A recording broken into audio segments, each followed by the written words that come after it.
এই যে বাংলার জমিন থেকে মাত্র 3 মাস আগে আমাদের মধ্য থেকে বিদায় নিয়ে চলে গেল ওই যে কোরআনের পাখি, যিনি অর্ধশত বছর ধরে গোটা পৃথিবীর মধ্যে ঘুরে ঘুরে কোরআনের মাহফিলে আলোচনা করেছে, যারা আলোচনা শুনে হাজার হাজার মানুষ কালেমা পড়ে মুসলমান হয়েছে। যেই কোরআনের পাখিটাকে কাবা ঘরের মধ্যে ঢোকার অনুমতি দেওয়া হয়েছিল, ওই মানুষটা কাবা ঘরের মধ্যে ঢুকে নামাজের অনুমতি পাইলেন, কাবা শরীফের ইমাম যার কপালের মধ্যে চুমু খাইল, ওই কোরআনের পাখি আল্লামা সাঈদী যখন আমাদের মধ্য থেকে বিদায় নিয়ে চলে গেছে, পুরো বাংলাদেশের ভেতরে এমন কোন গ্রাম নাই, এমন কোন মসজিদ নাই যেই জায়গার ভেতরে শত শত মানুষেরা চোখের পানি ফেলে দোয়া করে না। ৬৮,০০০ গ্রামের মধ্যে তার জন্য দোয়া হয়েছে।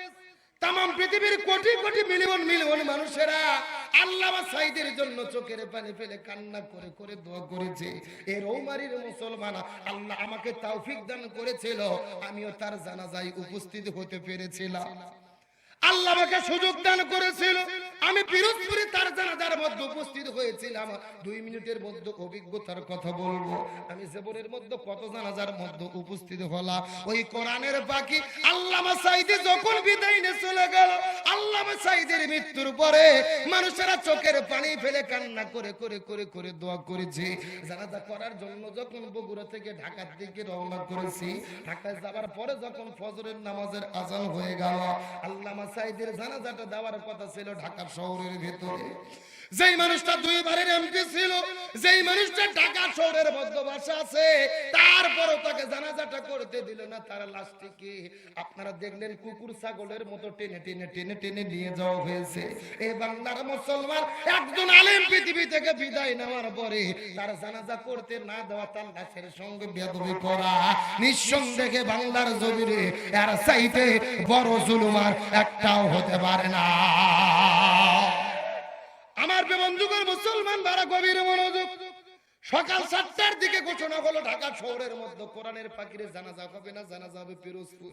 আমরা ঢাকার মধ্য থেকে রওনা করলাম পিরোজপুরের উদ্দেশ্যে। 7টার দিকে রওনা করে 10টার দিকে পিরোজপুরে চলে গেছে। কিন্তু এই জায়গায় যাওয়ার পরে লক্ষ্য করে দেখি আশ্চর্যজনক ঘটনা, যেই মাঠের মধ্যে আল্লামা সাঈদীর জানাজা হবে, ওই মাঠ থেকে কমপক্ষে 15 কিলো দূর পর্যন্ত হাজার হাজার গাড়িতে জাম হয়ে গেছে, লক্ষ লক্ষ মানুষের রাস্তাগুলো ব্লক হয়ে গেছে। মাত্র 3 ঘন্টার পরিচয়ে 3 ঘন্টার প্রচারে পুরো দেশের মধ্য থেকে লক্ষ লক্ষ মানুষেরা পঙ্গপালের মতো কান্না করে করে ছুটে ছুটে ছুটে ছুটে চলে আসে। আমার বন্ধুগণ মুসলমান যারা গভীর মনোযোগ, বেলা 2টার দিকে জানাজা হওয়ার কথা, 1টার দিকে জোর করে যখন জানাজাটা শুরু হয়ে গেল, আমি জানাজার মধ্যে উপস্থিত ছিলাম। এই ছোট্ট জীবনের মধ্যে কত মানুষকে দেখেছি, বাবা মা মারা গেলে সন্তান কান্না করে না, অথচ কোরআনের পাখির যখন জানাজা শুরু হয়ে গেল, লক্ষ লক্ষ মানুষের কান্না দেখার পরে আমার মনে হয়েছে, আল্লাহ মনে হয় হাসরের ময়দানের একটা চিত্র এই জমিনের মধ্যে দেখায়া দিল। লিল্লাহি তাকবীর। কিন্তু আল্লাহওয়ালা ব্যক্তি যখন কোন জমিনের মধ্য থেকে বিদায় নিয়ে চলে যায়, ওই কোরআনের পাখি আমাদের মধ্য থেকে বিদায় নিয়ে চলে গেছে। কিন্তু আল্লামা সাঈদীর বিদায়টা সাধারণ বিদায় ছিল না। আল্লামা সাঈদীর বিদায়ে আল্লাহর আসমান কান্না করেছে, জমিনটাও কান্না করেছে। ওই কোরআনের পাখির বিদায়ে আসমান কান্না করেছে, জমিনটাও কান্না করেছে। এখন হয়তো আপনারা প্রশ্ন করবেন, হুজুর এটা আপনি কেমন কথা বললেন? নিজেরা নিজেরা চিন্তা করলেই হাদিসটা বুঝতে পারবেন। আল্লামা সাঈদী বিদায় নেওয়ার পরে বাংলাদেশের 64টা জেলার ভেতরে একাধারে একই সঙ্গে ঝিরঝির ঝিরঝির করে বৃষ্টি শুরু হলো। কোরআনের পাখি কবরে না যাওয়া পর্যন্ত পুরো বাংলাদেশের মধ্যে ঝিরঝির ঝিরঝির গুড়ি গুড়ি বৃষ্টি হয়েছে। আমি আপনাদেরকে জিজ্ঞাসা করি, বলেন তো দেখি, বৃষ্টি দেওয়ার মালিক কে? আবার বন্ধ করার মালিক কে? এ মুসলমান কুড়িগ্রামের ভালো করে বোঝার চেষ্টা করবেন, এই জায়গার মধ্যে শেষ নয়।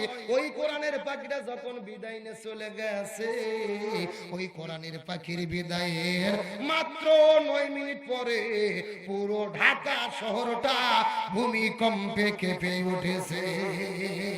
লিল্লাহি তাকবীর। কোরআনের পাখিটির শূন্য হৃদয় ঘুম রেখে দে শুধু যা, জালিমের ভাসানলে হইল বিদায় কোরআনের পাখিটির শূন্য হৃদয়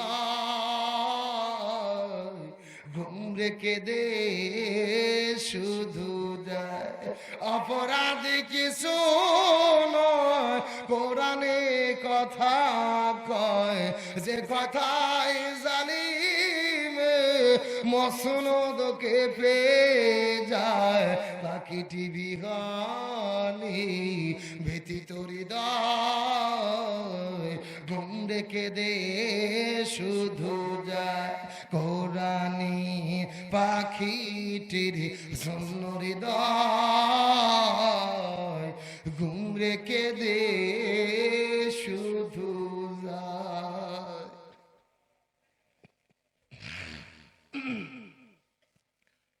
ইমানদারদেরকে সম্মানিত করবেন কে?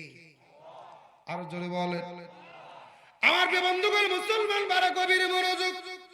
সময় যেহেতু নেই আর কোনো দিকে যাওয়ার মতো টাইম নেই, চুম্বক কথাগুলো আপনাদের মধ্য থেকে বিদানে চলে যাব। ওই যে আপনাদের মধ্যে বলতেছিলাম খাজা কুতুবউদ্দিন বিদানে চলে গেছে, মনে আছে না? নাই। তাম পৃথিবীর মধ্য থেকে হাজার হাজার লক্ষ লক্ষ মানুষেরা জানাজা পড়ার জন্য এসেছে। এর ওপরে মুসলমান গভীর মনোযোগ কথাগুলো বোঝার চেষ্টা করবেন। আসর নামাজ পার হয়ে যায়, জানাজা হয় না। জোহর নামাজ পার হয়ে গেছে কিন্তু জানাজা হয় নাই।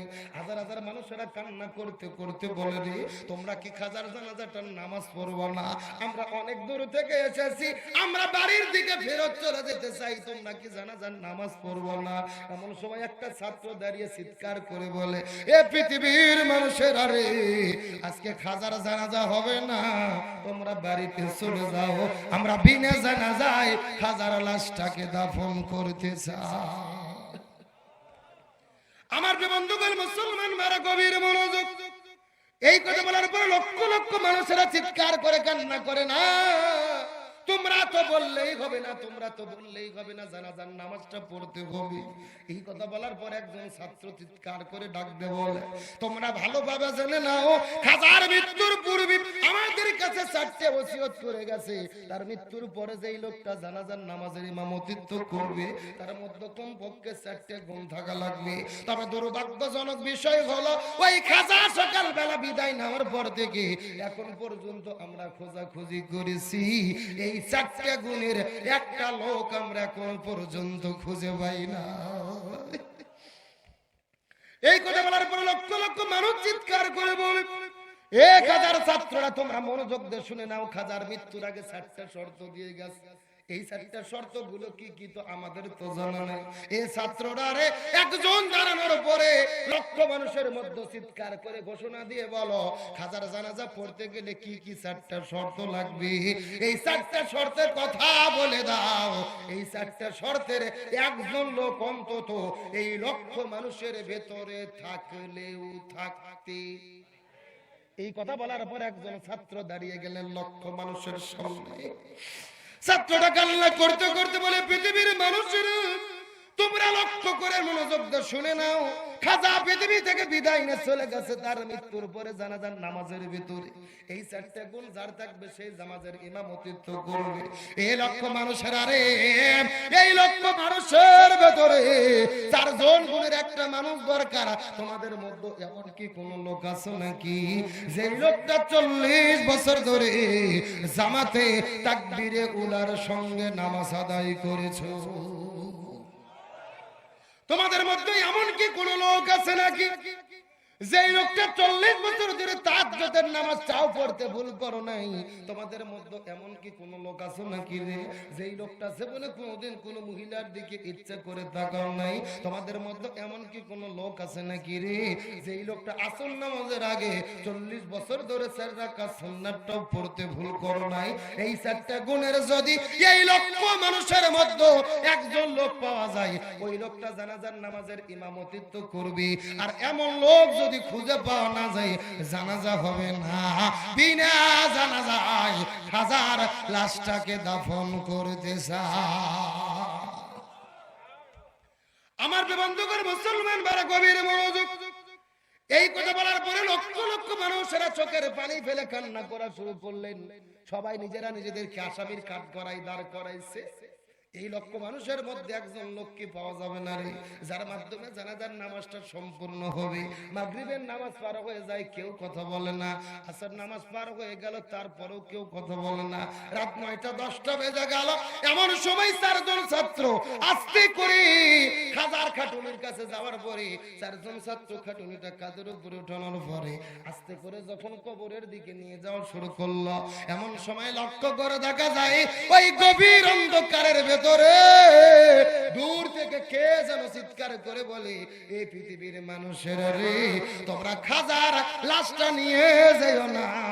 আজকে খাজার জানাজার ভেতরে খাজার জানাজার ইমামতিত্বটা আমি করাতে চাই।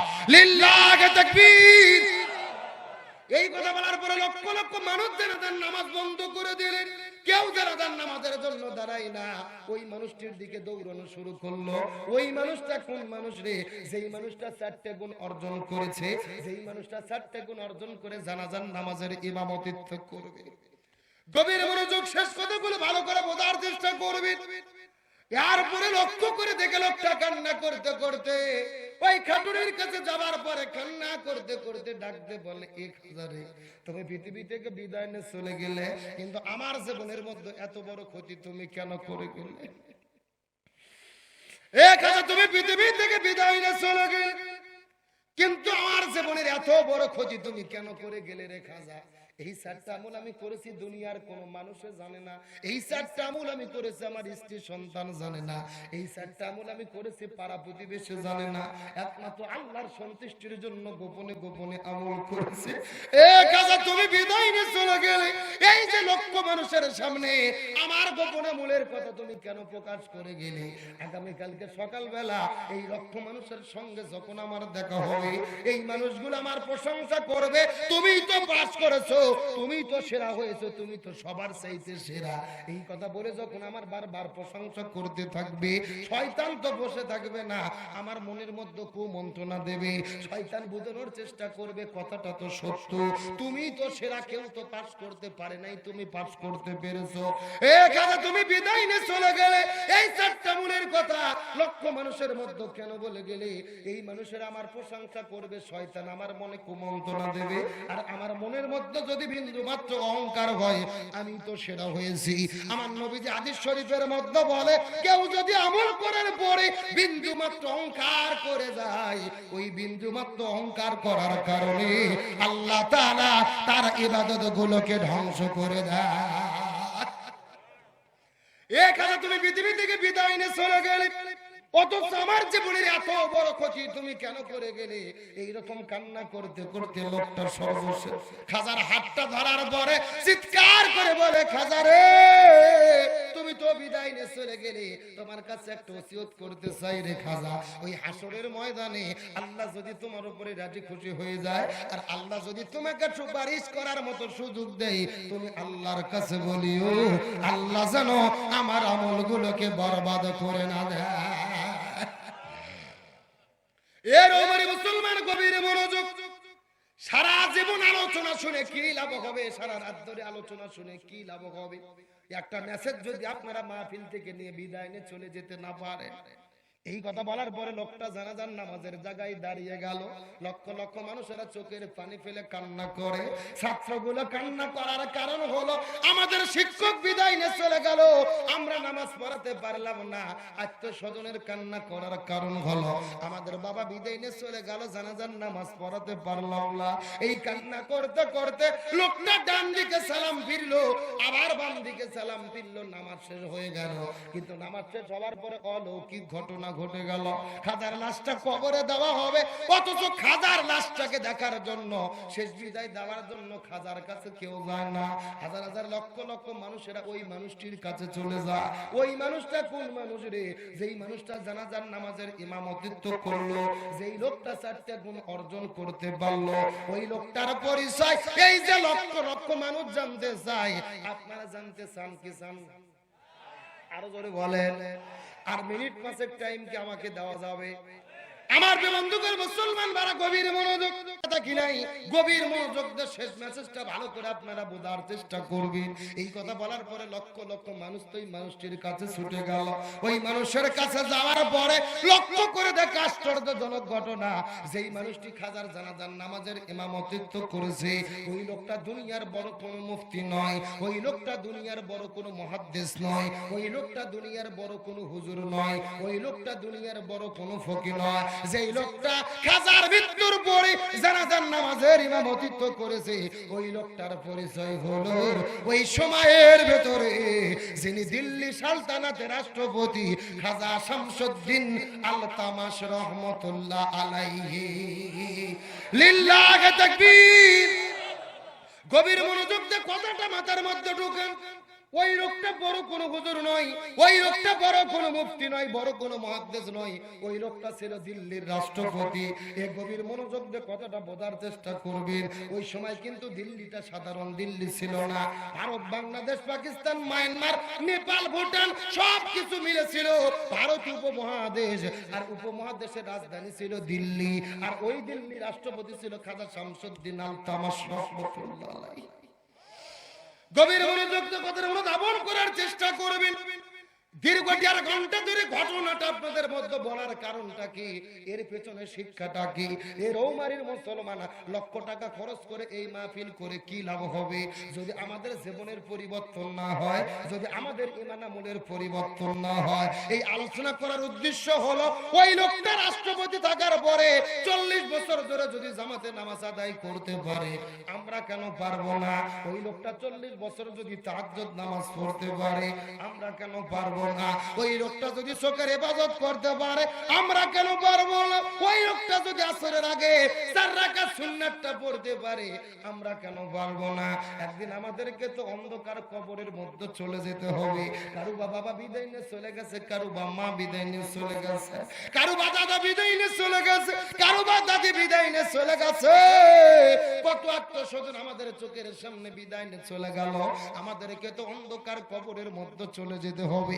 আল্লাহর কোরআন ডাক দে বলে আল্লাযী খালাকাল মাউতা ওয়াল হায়াতা লিয়াবলুয়াকুম আইয়ুকুম আহসানু আমালা।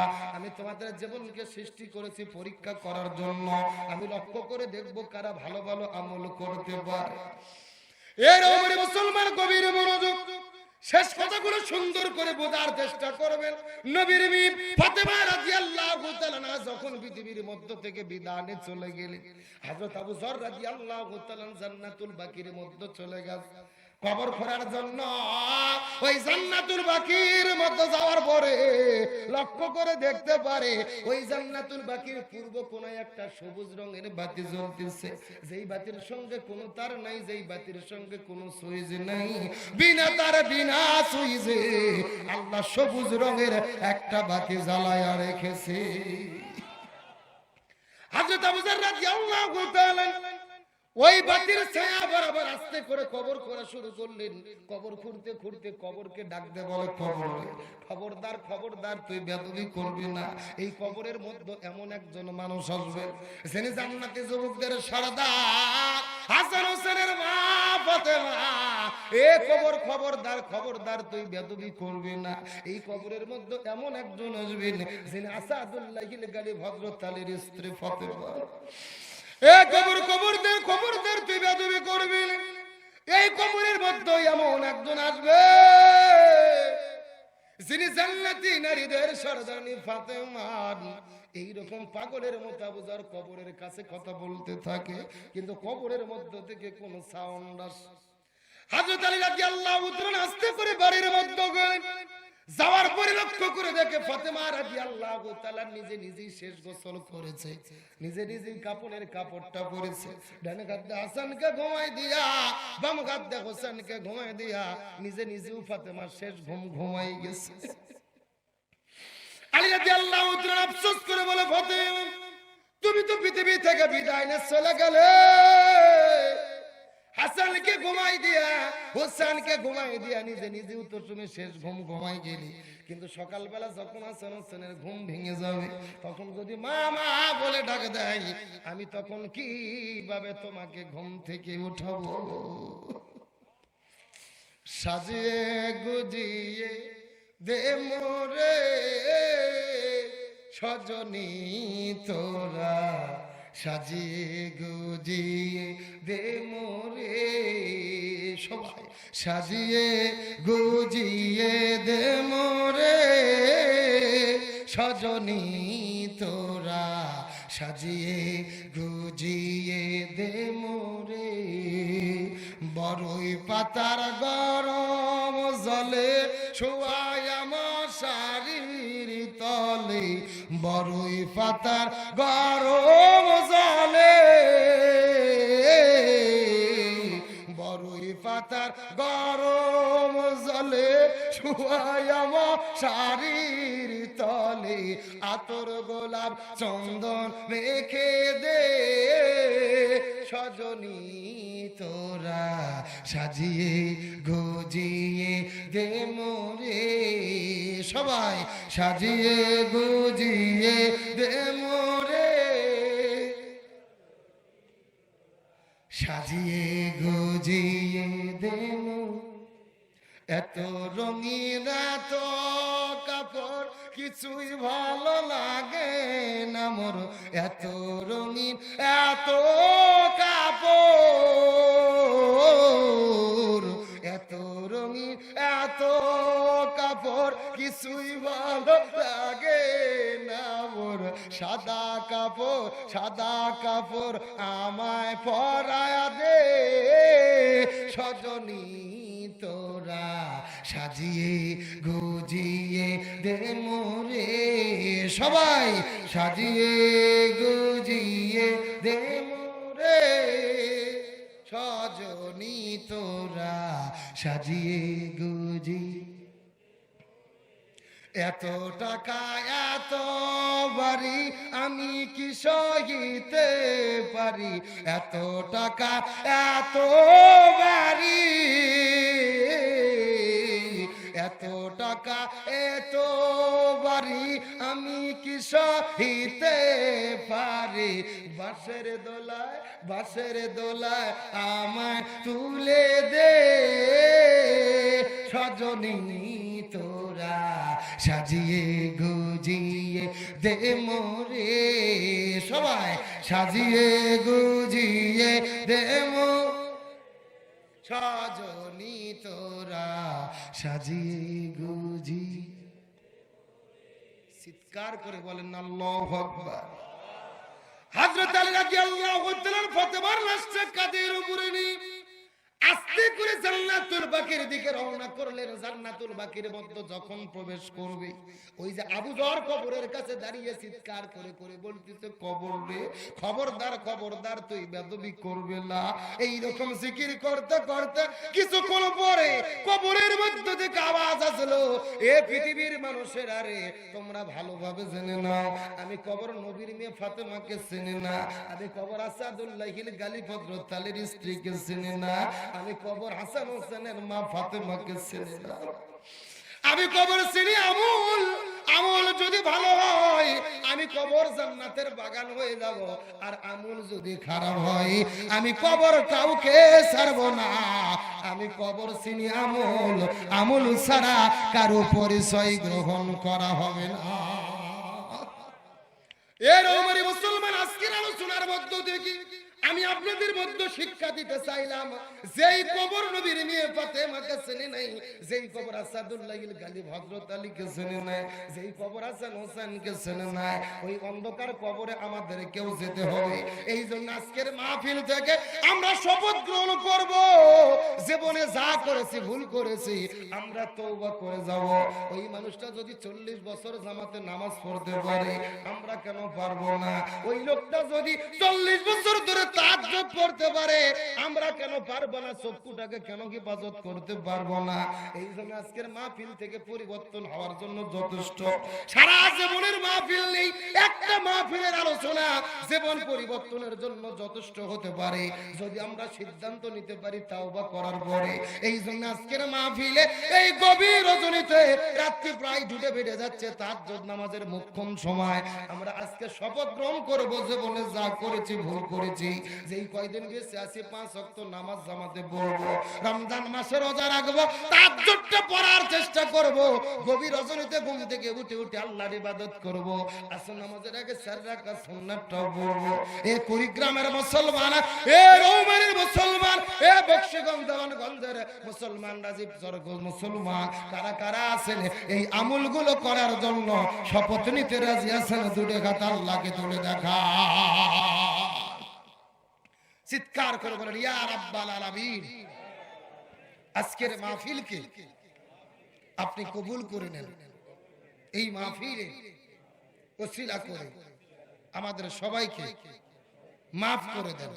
ইয়া আল্লাহ, আমাদেরকে 5 ওয়াক্ত ফরজ নামাজ, ফরজ রোজা, রাসূলের সুন্নাহ, কোরআনের বিধান মেনে চলা তৌফিক দেন।